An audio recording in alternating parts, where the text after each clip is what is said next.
জয়নিতা জয় গো। আসুন আমরা প্রমাণ করি সাধুর অভিশাপ আশীর্বাদ বললে হবে, প্রমাণ দিয়ে কথা বলতে হবে না। লাকসামের মানুষ প্রমাণ চাই। হ্যাঁ লাকসাম, আমি মায়ের বাড়িতে আসছিলাম মুদাতপগঞ্জ, ওই মেহের কালী বাড়িতে 2-3 বছর এসেছিলাম। সাধুর অভিশাপ আশীর্বাদ কি করে বুঝবেন? প্রমাণ প্রমাণ আছে রামায়ণে, রামায়ণে প্রমাণ আছেন। প্রভু শ্রী রামচন্দ্র যখন লঙ্কা যাবেন, লঙ্কা আর সমুদ্র এর মধ্যে ডিফারেন্স 100 যোজন, মানে 1000 মাইল। এখন প্রভু শ্রী রামচন্দ্র কি করে লঙ্কা পৌঁছাইবেন? রামচন্দ্র তো মর্যাদা পুরুষোত্তম ভগবান। আগামীকাল প্রভু শ্রী রামচন্দ্রের শ্রী বিগ্রহ প্রতিস্থাপন হবে অযোধ্যা নগরীতে। প্রভু রামের গুণকীর্তন হচ্ছে। রামচন্দ্র চিন্তা করছেন কি করে যাই। রামচন্দ্র ইচ্ছা করলে বান মেরে সমুদ্র শুকাইতে পারেন, কিন্তু তিনি বিকল্প ধারা চায়। শ্রী রামচন্দ্র সমুদ্রের কাছে পথ চাইলেন, সমুদ্র দেবতা কিছুই দেখালেন না। 3 দিন পরে রামচন্দ্র সমুদ্রকে শুকিয়ে দিবেন বলে বান নিক্ষেপ করছেন। এমন সময় সমুদ্র হাজির। প্রভু প্রভু ক্ষমা করুন, রক্ষা করুন। শরণাগতকে প্রভু শ্রী রামচন্দ্র প্রহার করেন না। প্রভু বললেন আমাকে লঙ্কা পৌঁছানোর পথ করে দাও। বলছে সমাধান আপনার মধ্যে। আমার মধ্যে সমাধান? বলে হ্যাঁ, তোমার বানর, আপনার বানর সেনাদেরকে দিয়ে সেতু বন্ধন করেন। রামচন্দ্র বলছে তুমি কি আমার সাথে ঠাট্টা করছো? সেতু বন্ধন করব কবে? কবে যাবো? কোনা অল্প কিছু পাথর ফেলে। আরে বোকা, পাথর সমুদ্রে ডুবে যাবে না, এটা কঠিন পদার্থ। বলছে না প্রভু, আপনি নল নীলের হাত দিয়ে পাথর জলে ফেলো। কেন? বলে নল নীলের হাত দিয়ে পাথর জলে নিক্ষেপ করলে সেই পাথর জলে ডুববে না। কারণ কি? বলছে নল নীল ছোটবেলায় খুব দুষ্ট ছিল, এটা তো বাঁদর। এরা সাধুদের, মুনি ঋষিদের আচন পাত্র, ঘন্টা, বাড়ি, আসন, গটি বডি এরা নিজ জলে ফেলে দিত। সাধুরা বোর্ড বসিয়ে অভিশাপ দিল, নল নীল হাত দিয়ে যা কিছু জলে ফেলবে তা যেন না ডুবে। তাই প্রভু সাধুদের ওই অভিশাপ আশীর্বাদ হয়ে গেছে, আপনি কাজে লাগাই না। বা সাপে ভর হয়ে গিয়েছে। প্রভু বলছেন ও তাই? নল নীল বসে আছে। নল নীল তোমরা কথা বললে না কেন? বলছেন প্রভু আমাদের মাতা পিতার বারণ আছে, নিজ গুণের কথা নিজ মুখে বলা যাবে না।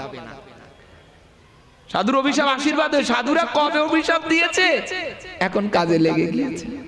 বুঝতে পারলেন তো? বেশ। রামচন্দ্র সেতু বন্ধন করে নিয়েছেন। 5 দিন লাগছে সেতু তৈরি করতে, 5 দিন। রামচন্দ্র বললেন আরে এটা তো বানর সেতু বলবো, কেউ তো রাম সেতু বলবো না। নাসা বিজ্ঞানীরা সেই সেতু সন্ধান পেয়েছে। রাম সেতু তো বলবে না, এটা তো বানর সেতু বলবে।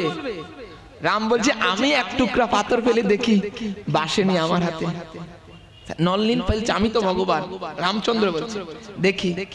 রামচন্দ্র ছোট্ট এক টুকরো পাথর জলে প্রথমে নিক্ষেপ করছে। ছোট্ট পাথর কেন ফেললেন? আগে ট্রায়াল দিচ্ছেন, আগে বাসেনি দে, নাহলে মান সম্মানের ব্যাপার। শব্দ হইলে তো রামের হাতে পাথর ভাসে না। রামচন্দ্র পাথর ফেললো, দেখছেন পাথর ডুবে গিয়েছে। রামচন্দ্র এদিক সেদিক তাকাচ্ছেন, কেউ দেখছে কিনা। দেখে হনুমান বলছে প্রভু পাথর কিন্তু ডুবে গেছে, আমি দেখেছি। প্রভু বলছেন হনুমান বাবা একথা বলিও না, কারো কাছে বলিও না। না প্রভু, প্রভু হনুমান তো রাম ভক্ত। প্রভু পাথর তো নল নীল ফেলছে বলে ভাসছে না কেন? পাথর কি সোলার? না, বলে পাথর তো ভাসছে আপনার নামের গুণে। নল নীল যে সমস্ত পাথর জলে নিক্ষেপ করছে, পাথরের মধ্যে শ্রীরাম শ্রীরাম শ্রীরাম নাম লেখা ছিল। আপনি যে পাথর জলে নিক্ষেপ করেছেন সেখানে কোনো নাম ছিল না, আপনিও রাম নাম লিখে দেন, ভাসবে।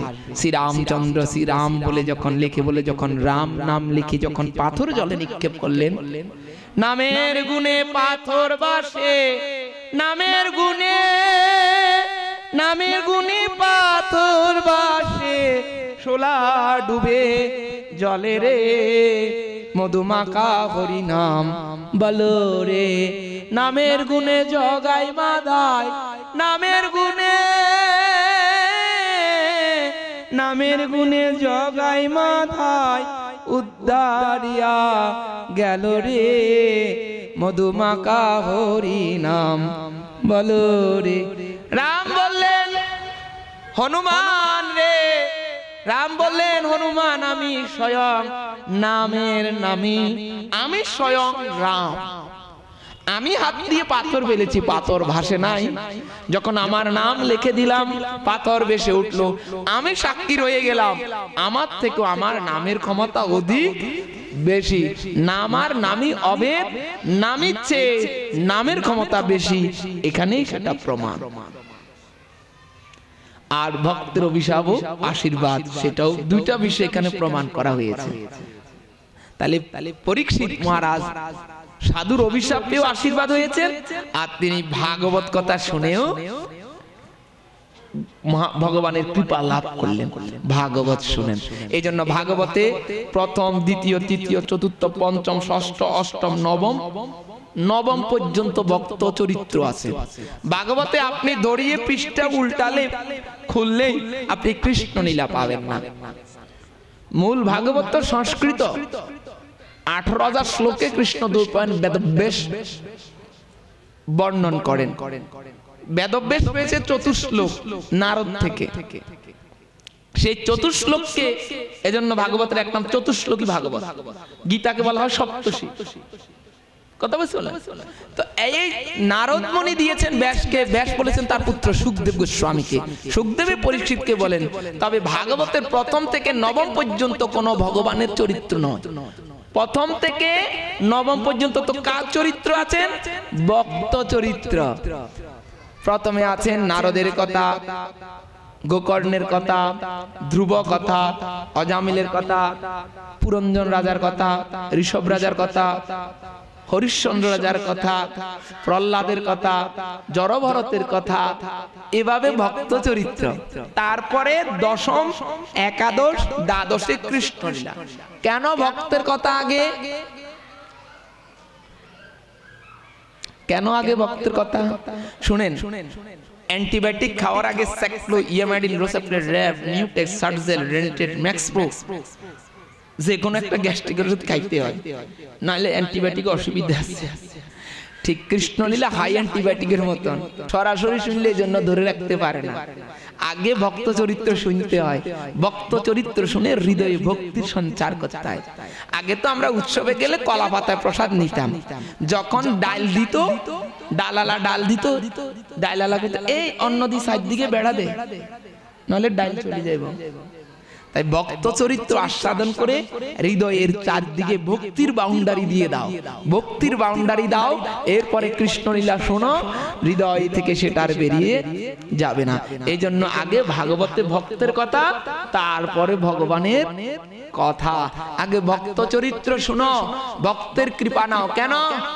কুষ্টিয়ার ফকির লালন শাহ বলেছেন, যদি তরিতে বা শোনা থাকে দরে মন সাধু সঙ্গ, ভজরে আনন্দের গুরাঙ্গ, কররে মন সাধু সঙ্গ, সাধুর অগুণ যায় না বলা, শুদ্ধ চিত্ত অন্তর খোলা, যার দর্শনে যায় মনের ময়লা,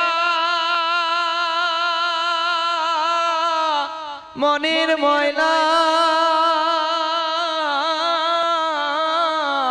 যার দর্শনে যায় মনের ময়লা, পরশে হয় প্রেম তরঙ্গ, ভজরে আনন্দের গৌরাঙ্গ, কররে মন সাধু সঙ্গ। সাধু সঙ্গ করেন, সঙ্গ, সাধুর কথা শোনাটাও সাধু সঙ্গ, সাধুর জীবন চরিত্র পড়া সাধু সঙ্গ, সাধুর সাথে থাকাও সাধু সঙ্গ। তাই হে মহারাজ পরীক্ষিত, আপনি সাধুর কথা আগে শুনেন। আগে ভাগবতের কথা। ভাগবতে ভাগবত দুই প্রকার, এক ভাগবত ভাগবত শাস্ত্র, আরেক ভাগবত ভক্তিরস পাত্র। শাস্ত্র মানে গ্রন্থ, ভক্তিরস পাত্র মানে ভক্ত। তাই ভাগবতে আগে ভক্তের কথা শুনতে হয়, আগে ভক্ত চরিত্র, তারপরে ভগবানের কথা শুনতে হয়। আর কিছুক্ষণ কি বলবো? আপনাদের পরবর্তী শিডিউল কি? জনিতা মায়েরা, আপনাদের সোনামণি যাদেরকে আনছেন, লক্ষ্মীটি, এদেরকে গুলুমুলুগুলোকে একটু নিজেদের দায়িত্বে রাখেন। যাদের গুলুগুলু আছে, রসগোল্লা গুলুগুলুগুলোকে নিজের কাছে রাখেন। আমি এদেরকে আদর করি। আবার মায়েরা তো বাচ্চা নিয়ে আসবে, একটা পুরুষের কাছে বাচ্চা আছে, একটার কাছেও নাই। কোলে করে আনলে মন্দিরের গেটে মায়ের ধরাই দিচ্ছে। যদিও বাড়ি থেকে আনছে, গাড়িতে কোলে নিছে, গেটে ঢুকতে মায়ের কোলে দিয়ে দিচ্ছে। হ্যাঁ, মহিলাদের কাছে বাচ্চারা থাকে, মায়েদের কাছে থাকে। তাই বাচ্চা তো মার সাথে আসবেই, বাচ্চা আসা নিষেধ নয়। কিন্তু আপনি যাকে এনেছেন আপনার নিজ দায়িত্বে, নিজ মালামাল যেরকম নিজ দায়িত্বে রাখতে হয়, এ তো আপনার সম্পদ, পুত্র কন্যা, একে আপনার নিজ দায়িত্বে রাখেন। জনিতায় জয় গৌর। তাহলে আগে ভাগবতে কার কথা? ভক্তের কথা। একদম ভাগবতের সর্বপ্রথম ভক্ত চরিত্র নারদের কথা আছে। ফার্স্ট নারদ মুনির কথা আসবে। আমার এখানে পাঠ তো একদিন, 1 মাস যেখানে পাঠ করি সেখানে পাঠের একটা ধারাবাহিকতা থাকে। আমরা ধারাবাহিকভাবে পাঠ করার চেষ্টা করি। তো একদিনে হরিকথা একদিনেও হয়, কিন্তু মানে বিশদভাবে আমরা যদি শুনতে পারতাম ভালো লাগতো। একদিনে তো আর থাকে না। যাই হোক, এখন প্রভু যা করাচ্ছেন তাই হবে। ভবিষ্যতে আমি বলবো, আমাকে আনবে সেটা না। যখনই পাঠের আয়োজন করবেন, পাঠের আয়োজনটা যেন 2-4 দিন থাকে। তাতে কি হবে? মানুষ ভাগবত শুনতে আসলে মানুষ কিছু জানবে। ভাগবতে না আসলে তো এগুলো জানাজানি হয় না। আমরা তো অনেক পিছনে পড়ে আছি, অনেক। এখন তাহলে পাঠে মানুষ জানে, হ্যাঁ, অন্যভাবে। এই জন্য বলবো জনিতা জয় গো। ভাগবতে নারদের কথা সর্বপ্রথম নারদ মুনির কথা আছেন। পরাশর